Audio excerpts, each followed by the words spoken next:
One dog stood trembling at the edge of the highway, fur matted, ribs showing, a chain still dragging behind him like a memory he couldn't shake. No name, no tags, just eyes that had seen too much. People passed. No one stopped. Until one woman, a rookie forest ranger with nothing but a dented truck and a broken past, pulled over. What she discovered wasn't just a stray. It was the missing link to a search and rescue mission gone cold, a brother presumed dead, and a truth buried deep in the forest floor. What happened next will make you weep, and maybe believe again. Before we begin, tell me, where are you watching from? Drop your city in the comments. Let's see how far one act of kindness can echo. And if you believe loyalty never fades, hit that subscribe button. Because what you're about to witness isn't just a rescue. It's redemption, clawing its way home through snow and silence. It began in late autumn in Millersville, Colorado, a town where the fog never lifted and secrets clung to the trees like frost. The morning air in Millersville, Colorado, hung heavy with mist and pine. It was early April, and though spring had officially arrived, the high ridgelines of Coldridge Mountain still bore streaks of snow clinging stubbornly to the granite faces like pale scars. The sky above the town was a pale, washed-out blue, almost colorless, and the cold was sharp, biting but not cruel. Fog drifted through the trees along the trailhead, clinging to the moss-covered trunks like ghosts reluctant to move on. In the quiet space between breaths and birdsong, only the crunch of boots against gravel interrupted the silence. Ethan Cole adjusted the straps of his hiking pack and tapped the side of his thermos as he walked, half listening to the gentle slosh of lukewarm coffee inside. He was in his late 30s, with a weathered jawline, sun-marked skin, and deep-set hazel eyes that often looked distracted, as if always seeing something just behind the present moment. A former firefighter turned park volunteer, Ethan moved like someone used to reading the landscape for signs of threat or need. Tall and broad-shouldered, his frame carried both strength and exhaustion, a mixture born from years of loss and quiet persistence. His hair was trimmed short, but disheveled under a wool cap, the color of autumn bark with early grays threading through. Beside him, trotting with purpose and alert focus, was Rex, a 5-year-old German shepherd with a rich sable coat that shimmered in sunlight and darkened to charcoal around the muzzle and tail.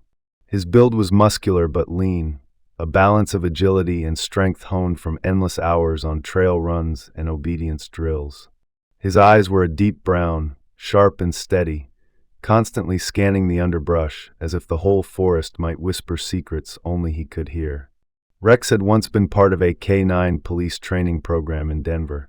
He'd passed scent tracking with ease, outperformed others in detection drills, but during suspect simulations, instead of holding his ground or barking orders, he'd wagged his tail and licked the perpetrator's hand. Too friendly for enforcement, they had ruled. But Ethan had seen something else in him, a softness that wasn't weakness, a loyalty that could not be trained, only born. That morning, they weren't scheduled to patrol.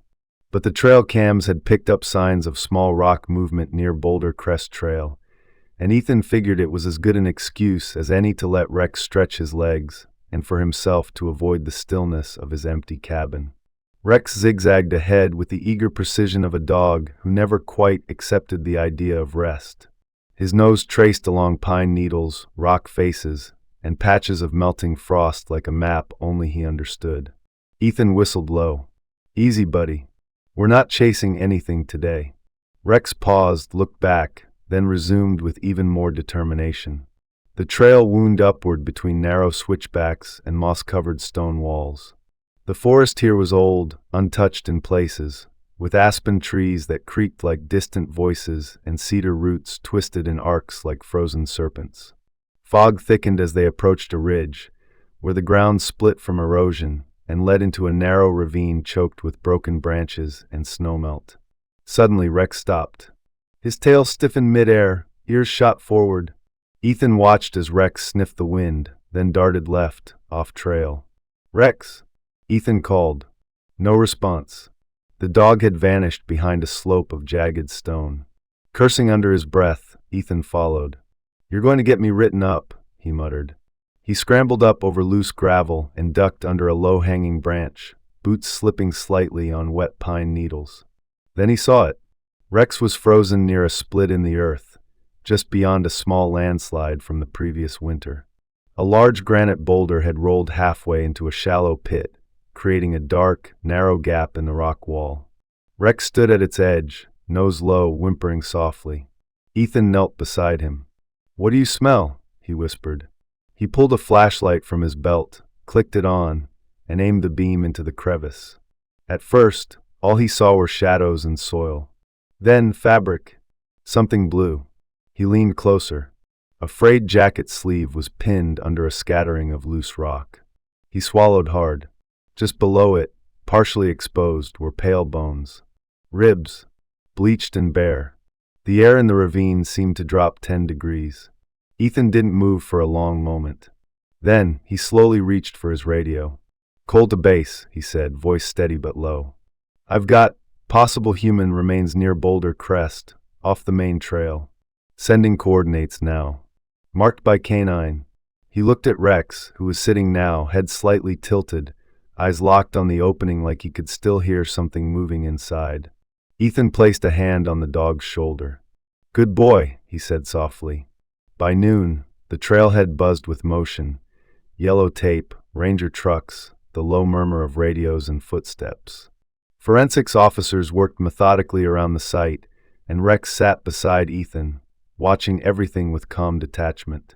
He seemed to understand his job was done for now. The remains, along with the tattered blue climbing jacket and harness still visible beneath the soil, were carefully documented and extracted. No official identification had been made, but Ethan's gut told him this wasn't a random accident. Something about the location, the way the boulder had settled, the precise burial, felt off. Intentional. That same evening, a silver sedan rolled into the Millersville Ranger Station parking lot. The door opened and Claire Cole stepped out. She was 33, slender but strong, dressed in dark jeans and a fitted down jacket. Her chestnut brown hair was pulled into a messy braid, and dark circles beneath her eyes hinted at sleepless nights. Claire worked in publishing back in Chicago, organized, articulate, and skeptical by nature. But when it came to family, especially Ryan, her older brother, logic often lost to instinct. She had always been the fixer between the three siblings. After Ryan's disappearance 3 years ago on Coldridge Mountain, Claire had spent weeks in Millersville organizing search efforts, chasing down park officials, and fighting bureaucracy. When nothing turned up, she returned to Chicago, but her heart had stayed behind. Now she was back. She didn't wait for Ethan to meet her at the door. She pushed straight into the ranger station. "You found someone?" she asked. Ethan nodded. He looked tired, older somehow in the soft amber lighting. "A body. We're not sure who yet. Male, mid-20s to 30s. He had a blue jacket and climbing gear. Same trail Ryan and his friend Justin Blake took." Claire's hands curled into fists. "Justin was never found either." "No," her voice broke slightly. "So, it could be him or Ryan." "We'll know soon," Ethan said. "They're sending the remains to Fort Collins for forensic ID." Claire looked out the window toward the mountain. It was still fog-bound, its edges fading into gray. "What made you find it now, after 3 years?" Ethan looked down at Rex, who now lay at his feet, head resting on his paws. "He did." Claire knelt beside Rex. The dog sniffed her hand, then licked her knuckle once, gently. "Thank you," she whispered. And though the dog said nothing, his eyes remained fixed on the mountain outside, as if already knowing this wasn't the end, only the beginning. The wind had picked up in Millersville by morning, rattling the shutters of the ranger station and sweeping curls of dust along the porch steps. The sky was overcast, the kind of gray that flattened everything beneath it. Coldridge Mountain loomed in the background, partially obscured by clouds clinging to its jagged ridges like old secrets refusing to drift. Claire Cole sat at the long wooden table inside the station's conference room, her hands wrapped tightly around a chipped mug of coffee she wasn't drinking. Her eyes were fixed on a sealed evidence bag lying before her. Inside was a tattered blue climbing jacket, and beneath it, something far worse, bone fragments, a cracked harness strap, and a metal carabiner that once held someone to the side of a cliff. The idea had come in earlier that morning. The remains belonged to Justin Blake, age 28, missing since August 3 years ago. He'd been Ryan's best friend since high school, tall, reckless, loyal to a fault. The pair had driven up from Denver with their packs, maps, and dreams of reaching a less charted summit. Only they never came back. Now, at least one of them had been found. Claire hadn't cried. She wanted to. She needed to. But the tears had lodged somewhere deep behind her ribs, where fear and fury had taken root. She reached into her messenger bag and pulled out a spiral-bound leather notebook, the corners worn, the spine cracked. She ran her thumb over Ryan's handwriting on the first page, blocky, bold, always in black ink. Ethan stepped inside the room, followed closely by Deputy Hannah Briggs, a sharp-eyed woman in her 40s with a compact frame and quick movements. Hannah wore her short, dark blonde hair pulled back into a practical ponytail, and she carried herself like someone who had no time for nonsense. Her uniform was spotless, badge gleaming on her chest, and the way she kept her hand near her belt suggested years of training and instinct layered over caution. "You sure it's his?" Hannah asked, nodding toward the journal. Claire gave a tight nod. "He took it on every climb. Documented routes, gear, weather patterns, even how much water they packed." She flipped to a page dated 4 days before his disappearance. This entry stood out. Ryan wrote, "Frank Halter told us about an old shortcut, less used, cuts time near the South Ridge. Says locals avoid it, but terrain looks safe enough on Topo Map. Justin thinks it's a gift." Ethan frowned. "Frank Halter? As in Coldridge Ranch?" Claire looked up. "You know him?" Ethan nodded. "Everyone in Millersville does.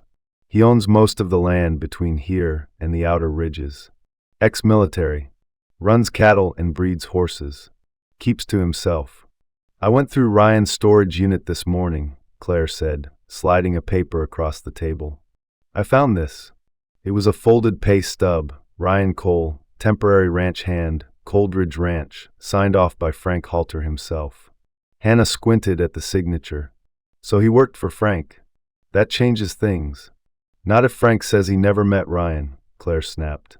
"Which he did. He told the deputy who questioned him yesterday that he didn't know my brother." Briggs leaned forward, narrowing her gaze. "Maybe he forgot." Claire's voice dropped into something brittle. "People don't forget someone who worked on their land, took their shortcut, and went missing." Ethan glanced out the window where Rex lay sprawled on the deck, chewing absently on a pine cone, ears twitching with every gust of wind. "I think we need to talk to Frank. Officially." Frank Halter lived in a stone-and-wood ranch house nestled at the edge of a wide pasture flanked by the southern treeline. A split-rail fence stretched along the driveway, and a line of cattle munched lazily under a rust-stained windmill. The man himself opened the door with a grunt when Hannah knocked. Frank was in his late 50s, tall, with a heavy-set frame, square jaw, and a weathered face that looked like it had been carved out of sandstone.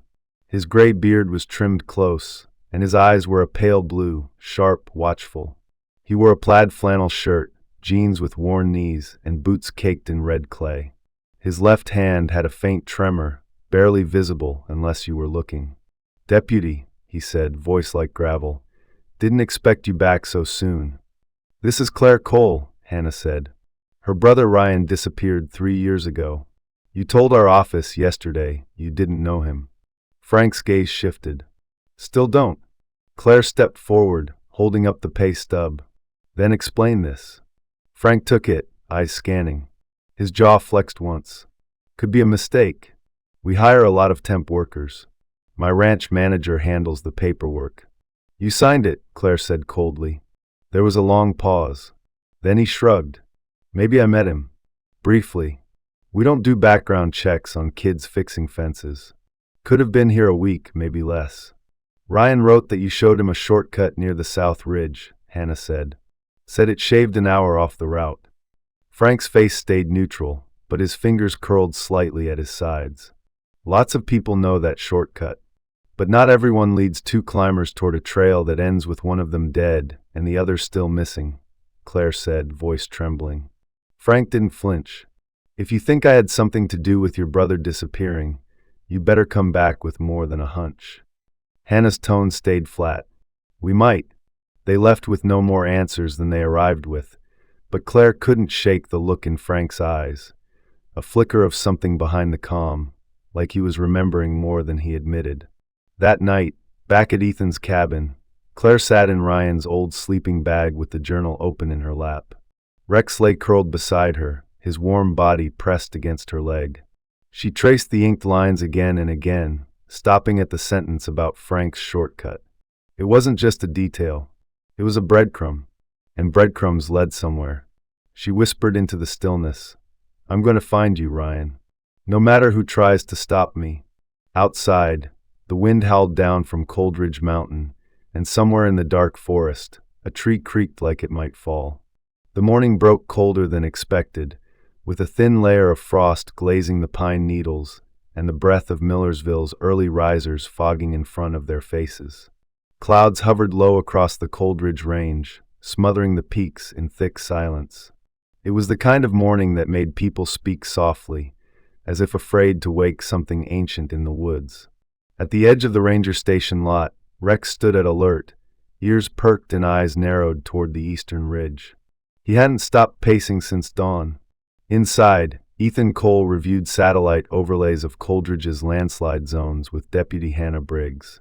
Ethan wore his usual layered flannel and a soft navy fleece vest, his hair uncombed, his face drawn. He hadn't slept well.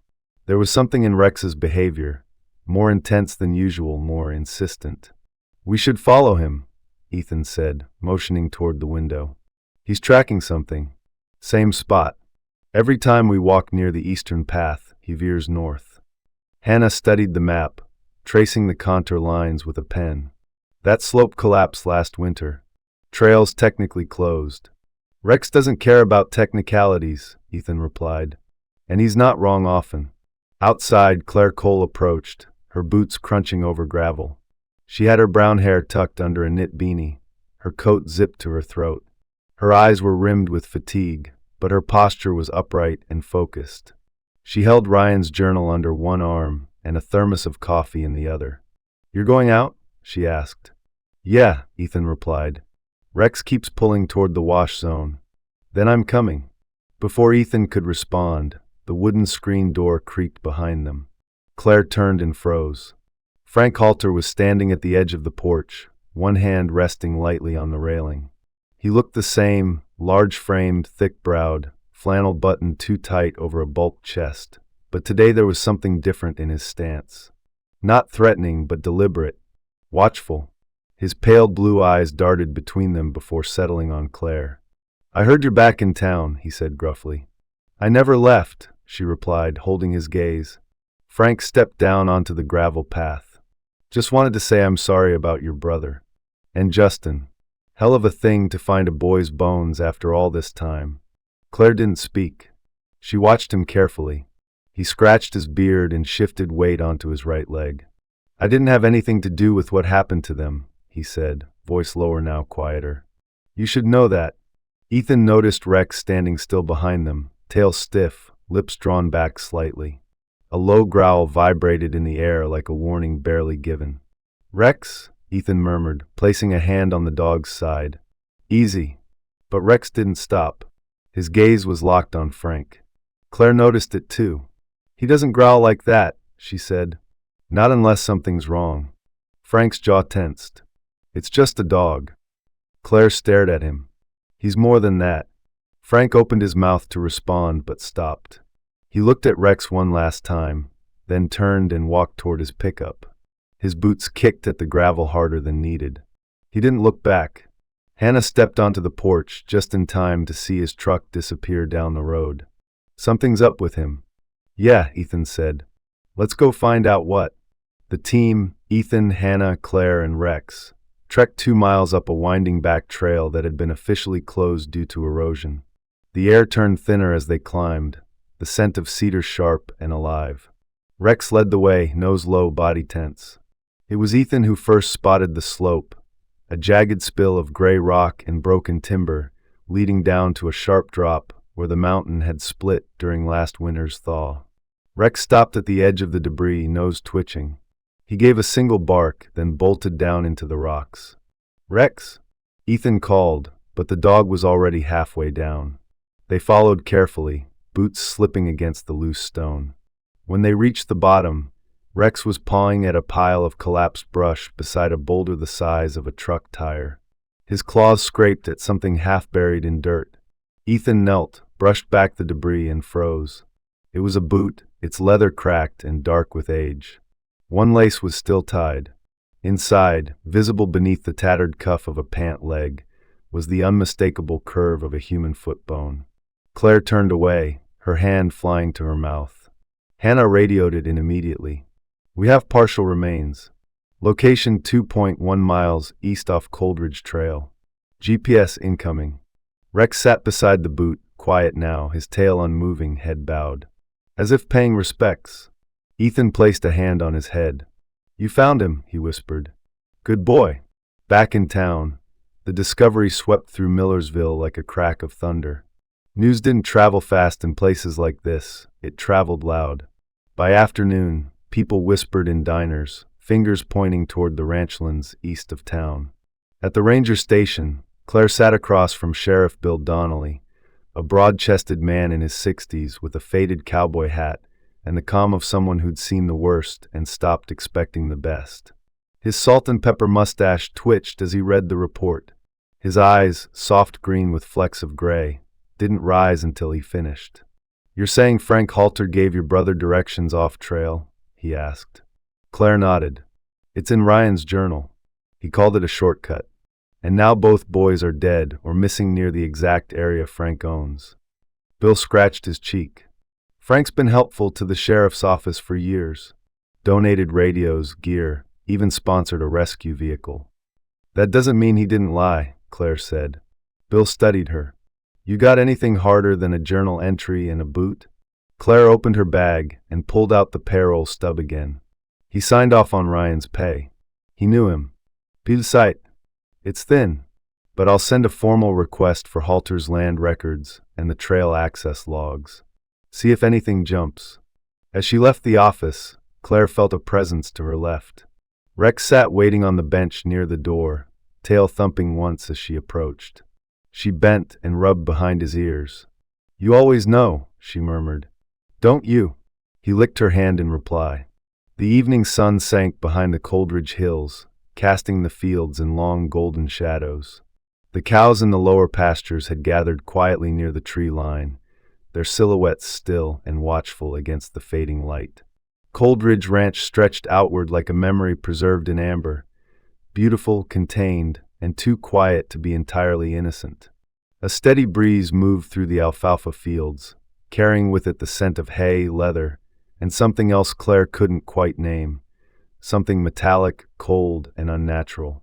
Claire Cole crouched low behind a fallen cedar log just beyond the ranch's outer fence.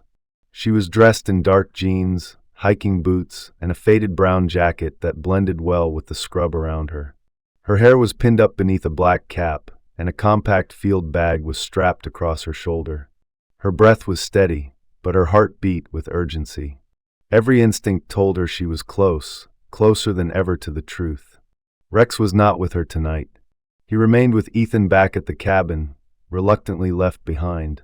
His presence would have been comforting, but Claire knew this was a task she had to do alone.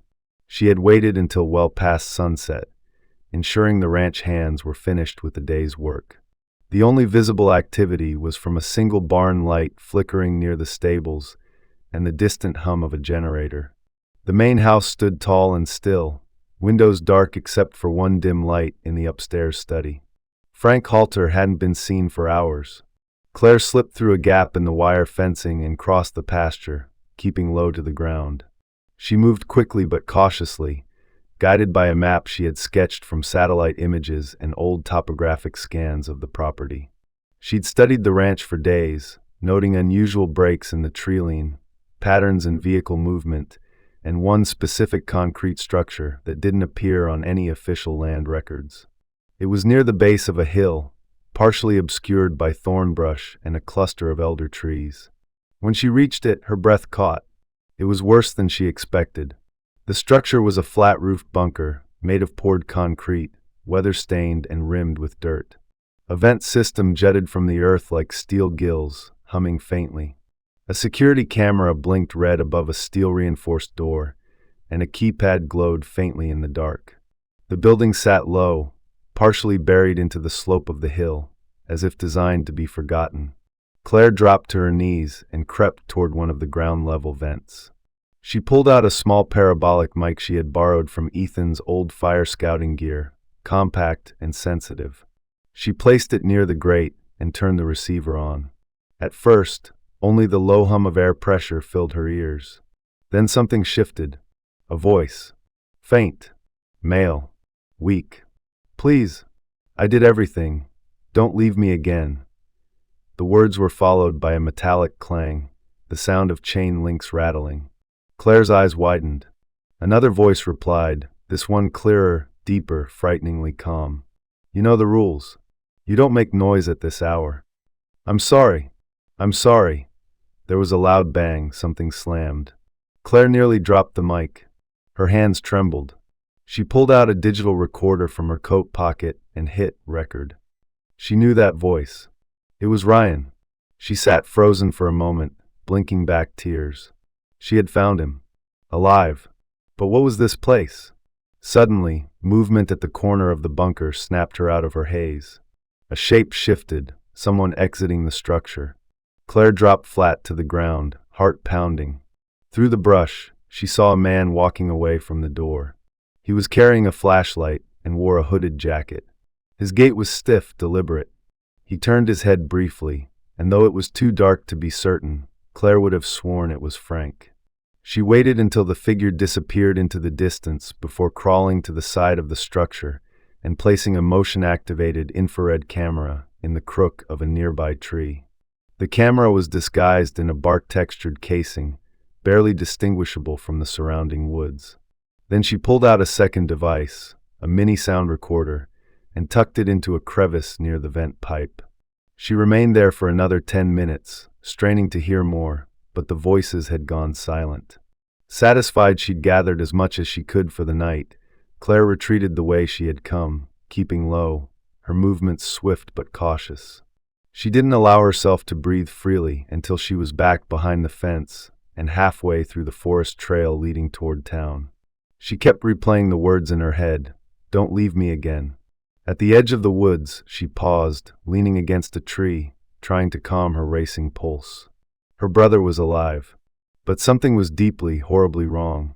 The next morning, Claire sat at Ethan's kitchen table, replaying the audio for him and Deputy Hannah Briggs. The sound of the pleading voice filled the cabin, followed by the unmistakable calm control of the second man. "Jesus," Hannah whispered, adjusting the volume lower. "That's enough to open a formal investigation." "But not enough for a warrant," Claire said. "Not yet. It's circumstantial. You said it yourself." Hannah nodded reluctantly. "The bunker's on private property. We need probable cause, or a judge who's willing to gamble." Ethan leaned forward. "Let's make the case. Show the judge the journal, the parole, the location, the audio. If that's not probable cause, what the hell is?" Hannah rubbed her temples. "We'll try, but we have to be careful. If Frank suspects we're onto him, he could move, relocate whoever's in there." Claire's jaw tightened. "Ryan. His name is Ryan, and he's been underground for 3 years." The room fell silent. Outside, Rex lifted his head from where he lay on the porch. His ears flicked toward the woods, nose sniffing the wind. He knew. They were close. The forest was darker than usual, as if the moon had forgotten to rise. Pine trees loomed like statues, silent and unmoving. Claire Cole moved carefully beneath them, boots crunching softly over dry leaves and needles, her breath white in the cold air. The time was just past 2 a.m., and her fingers trembled slightly, not from fear, but from adrenaline and cold. She was back at the far edge of Cold Ridge Ranch, returning to the hidden bunker where she had planted the motion-activated camera and audio recorder 2 nights ago. It had taken every ounce of patience not to return sooner.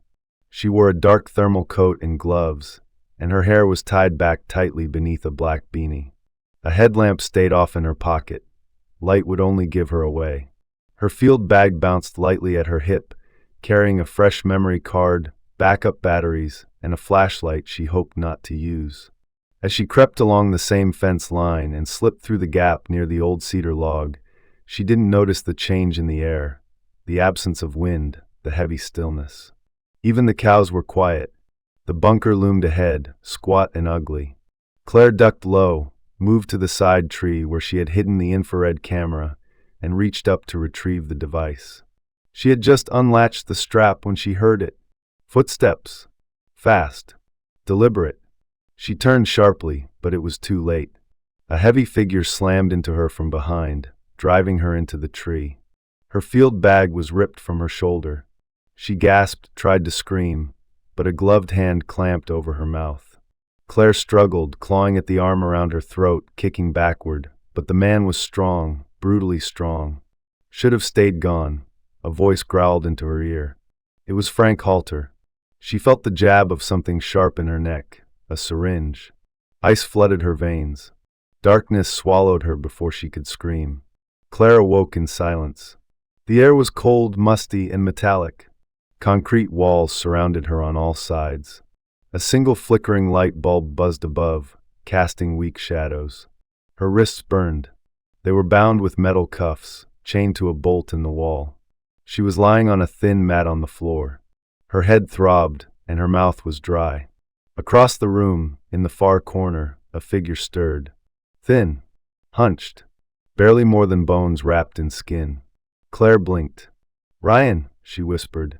The man didn't speak at first. His head lifted slowly, dark hair hanging over hollow eyes. His face was gaunt, cheeks sunken, beard grown wild. A deep scar ran from the edge of his left brow to his cheek, half-healed.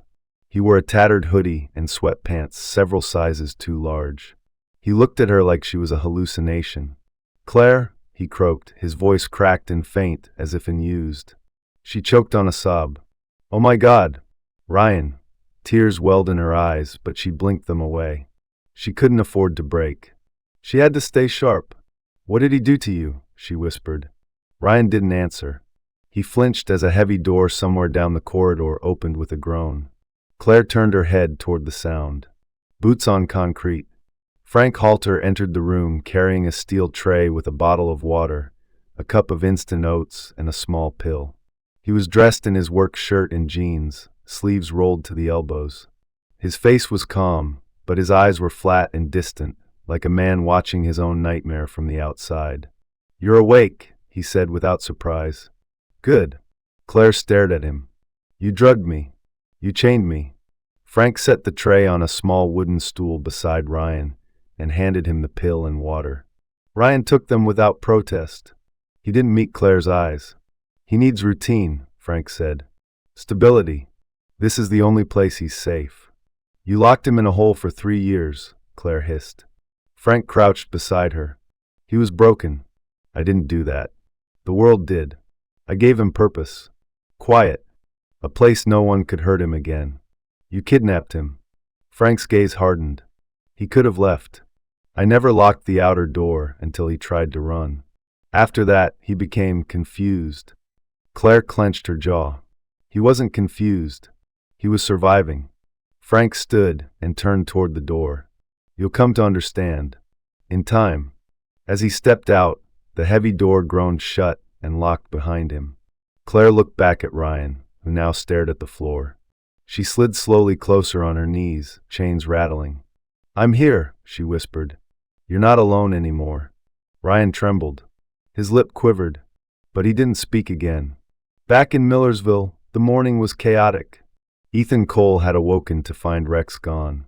The dog's bed was empty, the back door of the cabin cracked open.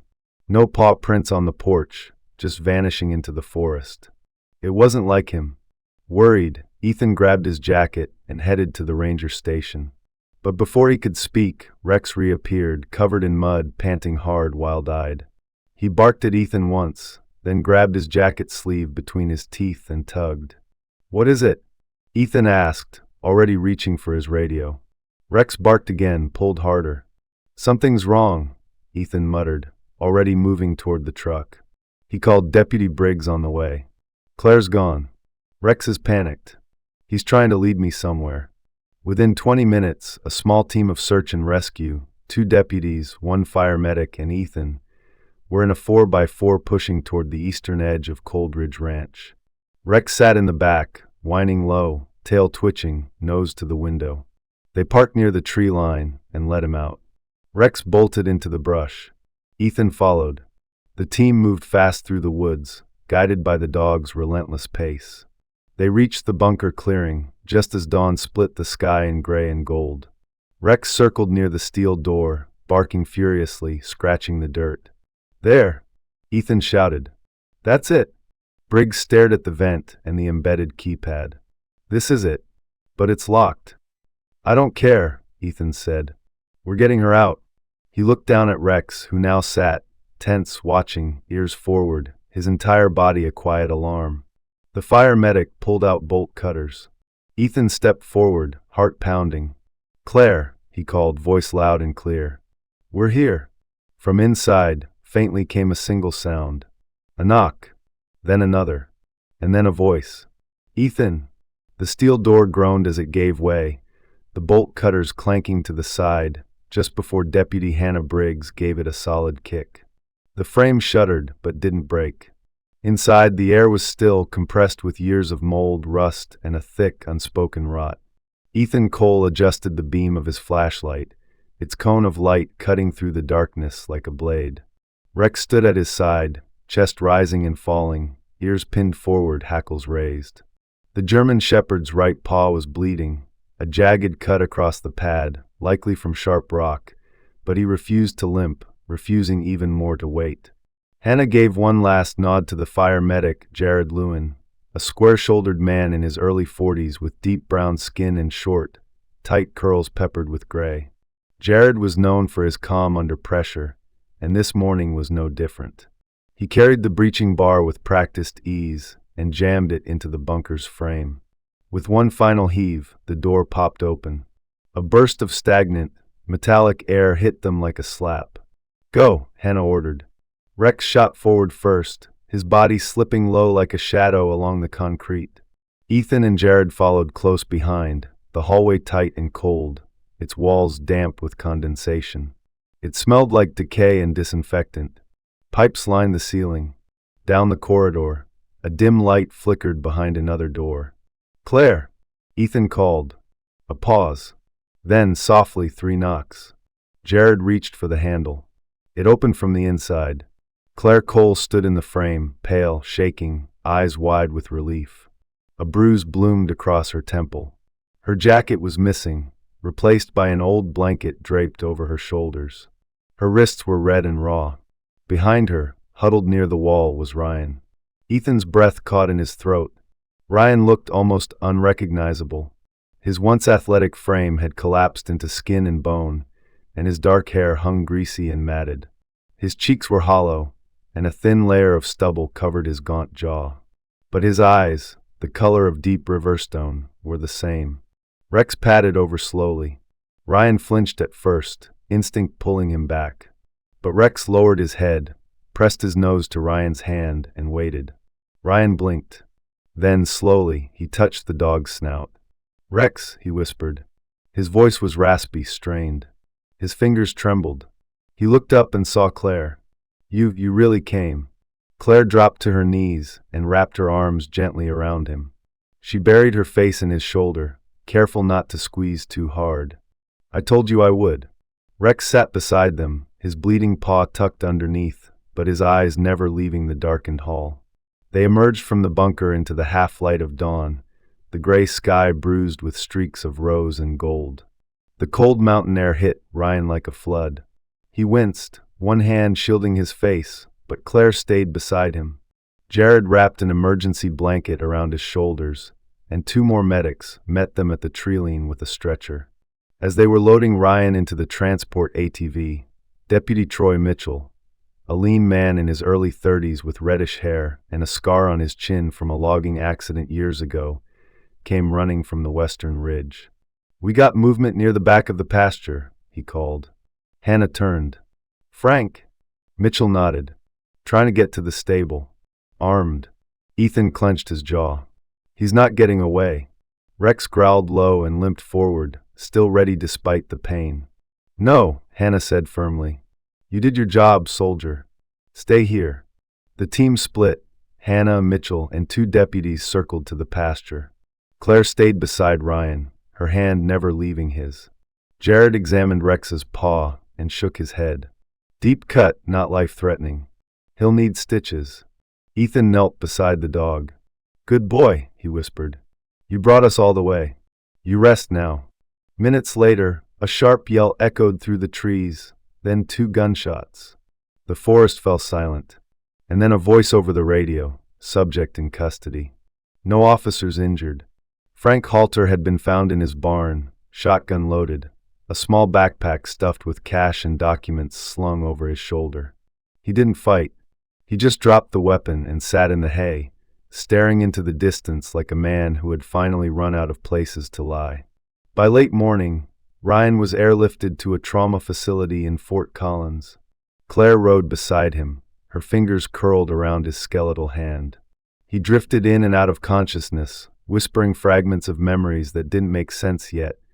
Days without light, voices in the dark, moments when he had forgotten who he was. At the back of the convoy, Rex lay in the rear of Ethan's truck, his bandaged paw resting on a folded towel, his head on his front leg. Though clearly exhausted, he kept his eyes open the entire drive. Back in Millersville, Sheriff Bill Donnelly oversaw the search of Coldridge Ranch. They uncovered dozens of documents, Frank's journals, supply logs, newspaper clippings, and medical reports. Hidden behind a false wall in the stable's tack room, they found more. Photographs of Ryan and Justin, maps, climbing gear, even audio tapes labeled with dates. Evidence of surveillance. Obsession.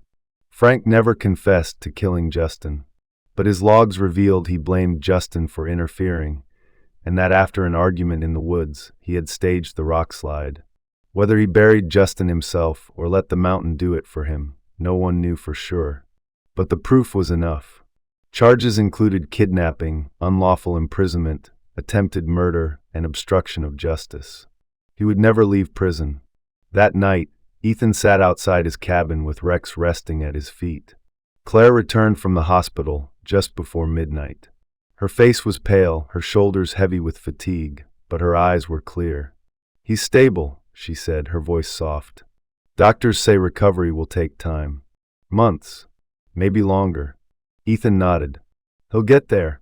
Claire crouched down and ran her hand gently through Rex's thick fur. You saved him, she whispered. You saved both of us. Rex looked up at her with quiet eyes and wagged his tail once, slow, steady. The wind moved gently through the trees.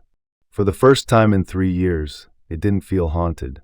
The medical helicopter sliced through the cool morning sky, its whirring blades echoing across the peaks of the Colorado Rockies. Below, Millersville faded into a quilt of pine and snow, quiet once more. Inside the chopper, Ryan Cole lay beneath layers of thermal blankets, his frail frame trembling despite the warmth. Electrodes mapped his erratic heart rhythm, and a soft oxygen mask fluttered with each shallow breath. His skin was pale, almost translucent, and his beard had grown wild and untamed, like moss left to climb a forgotten stone. His eyes, though open, stared blankly at the ceiling. Beside him, Claire sat with her back stiff, her face drawn and sleepless. She held his hand, bony, calloused, barely responsive, and watched every twitch, every rise of his chest. She wore a brown field jacket, 2 sizes too big, pulled tight across her shoulders. Dirt still clung to the hem of her jeans, a memory of the place they'd found him. She hadn't left his side since the rescue. On the floor of the aircraft, just below Ryan's stretcher, Rex lay curled, still favoring his stitched front paw. His eyes never left Ryan. At Ridgeview Medical Center in Fort Collins, Ryan was admitted under trauma emergency code. A team of doctors, nurses, and trauma psychologists rotated through his room, whispering diagnoses behind glass doors. The attending physician, Dr. Elena Hartley, was a woman in her early 50s with silver streaks in her tightly wound bun and an unwavering voice honed by 2 decades of ICU tension. She had a quiet patience about her, moving through rooms like a river smoothing sharp stones. He's malnourished, dehydrated, and experiencing extreme psychological dissociation, she told Claire and Ethan in a hushed tone. His vitals are stable, but his mind is somewhere far away. It'll take time. Ryan wouldn't speak. Wouldn't eat unless Rex was in the room. Wouldn't make eye contact. Only when Rex was allowed onto the bed beside him would the trembling slow. Only then would the panic subside. I've never seen this before, Elena admitted quietly one evening to Claire. That level of dependence. That depth of silent trust. Claire sat in the hallway after those words, watching snow fall in soft spirals beyond the hospital windows. The world outside had moved on. But for Ryan, time was still trapped beneath concrete and lies. Meanwhile, in Millersville, Sheriff Bill Donnelly stood in front of a wall of evidence in the sheriff's office. A wall now covered in maps, missing persons reports, and newspaper clippings from over 15 years. Beside him, Detective Kyle Eastman, a man in his mid-40s with close-cut black hair and a narrow face etched with worry lines, ran a finger down a timeline of disappearances. Frank Halter confessed to killing Justin Blake, Donnelly muttered. Said Justin was trying to free Ryan. Caught him planning an escape. Lost his temper. Kyle nodded grimly. What about the others? That was the problem. Claire had written a blog post, published 2 nights after Ryan's rescue, titled The Silence Beneath the Soil. It chronicled not just Ryan's ordeal but her suspicions about Cold Ridge Ranch. She cited the diary, the payroll document, the hidden bunker. Within hours, it had gone viral, shared across social media, picked up by regional outlets. Soon, people began reaching out. Families of others who had vanished near Cold Ridge. Hikers, drifters, teens last seen on summer trails. One post read, "My brother disappeared up near that ridge in 2010. Frank said he'd never seen him. Now I'm not so sure."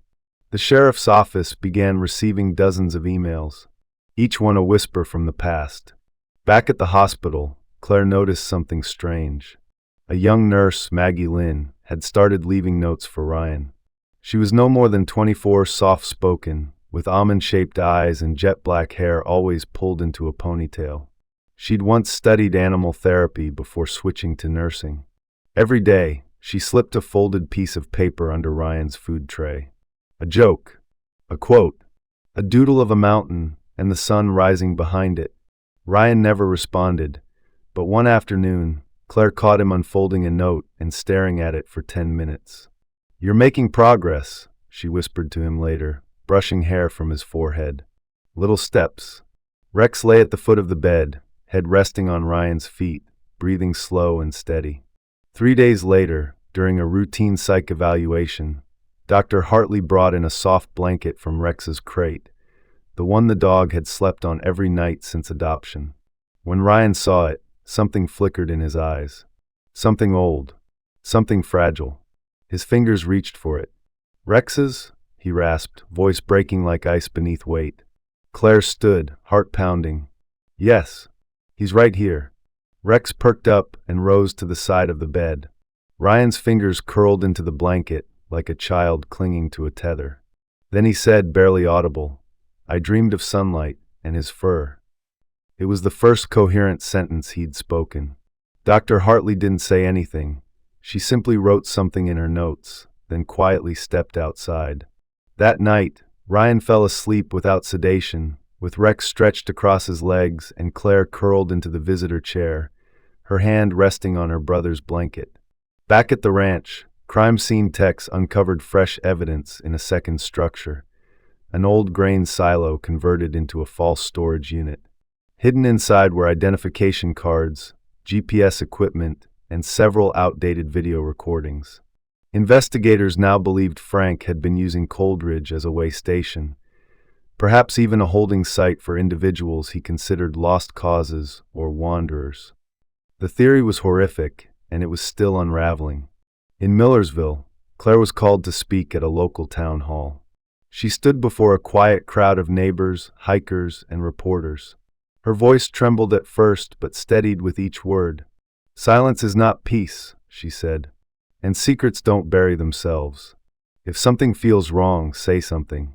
Someone's life might depend on it." Ethan stood at the back, arms crossed. Next to him, Rex sat like a sentry, watching every face, every breath in that room. And in the stillness after her final sentence, someone began to clap. Then another, until the hall echoed with the sound of a town ready to heal.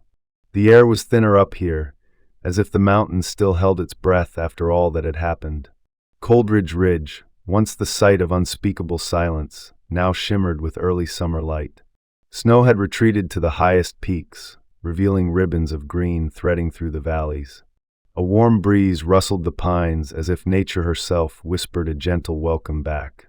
Ryan Cole stood still near the trailhead, wearing a soft gray hiking jacket and cargo pants that hung loose on his lean frame. His brown hair had grown longer, brushing his collarbone in quiet waves. His beard was trimmed now, but not fully gone. He said it reminded him of survival.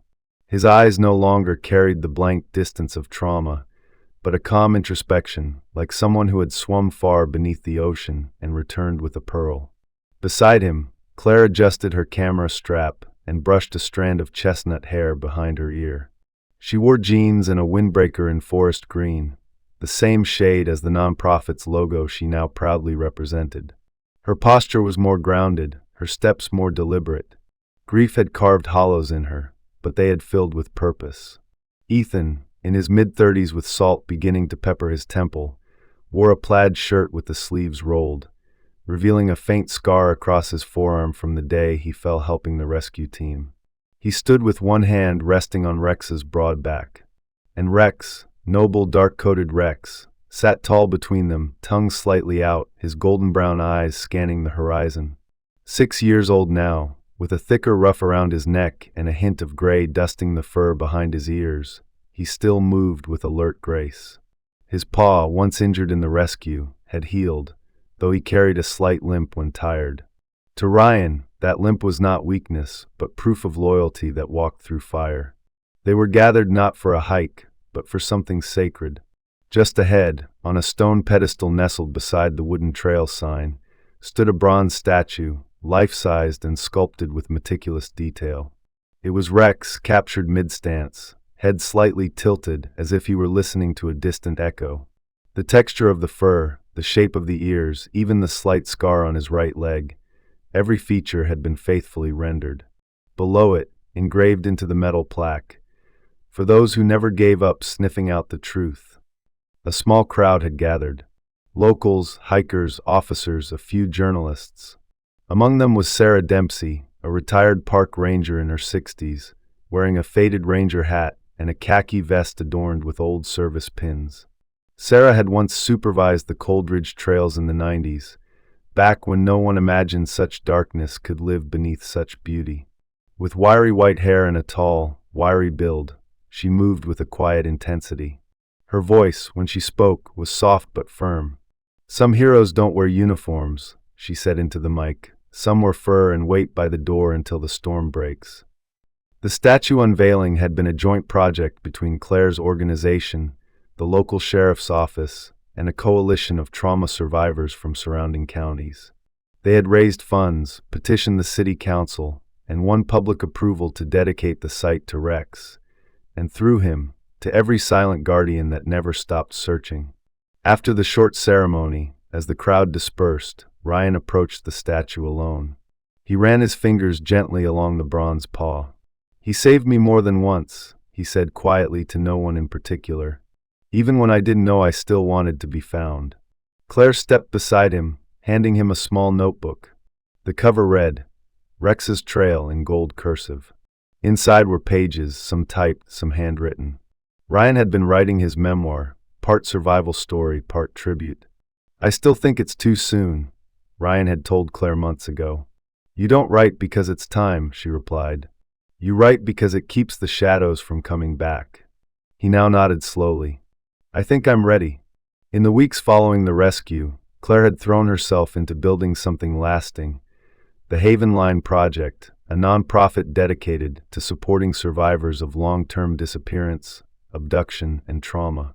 What made the organization unique was its integrated use of therapy dogs, trained to partner with survivors during therapy sessions and reintegration into society. Rex, of course, became the organization's honorary chief canine. His story was featured in brochures, his presence requested at events. But Claire never let it become performative. "He's not a mascot," she told every visitor. "He's the reason my brother is alive." In their new headquarters, a repurposed farmhouse overlooking Millersville's southern meadow, Claire installed a large photograph in the entrance hall. It showed Rex licking Ryan's face in the hospital bed, the first moment Ryan had smiled in months. Below it, a caption read, "Trust returns slowly. Sometimes it walks in on 4 legs." Later that afternoon, the group hiked a short stretch of Coldridge Trail, just far enough to let the forest surround them without opening old wounds. Ryan paused at a familiar bend, where moss covered the rocks and the air smelled of pine sap and distant memory. He crouched, touched the soil, and exhaled deeply. "I thought I died here," he said. "But maybe I just stopped hoping." Rex nudged his shoulder gently, and he reminded me how.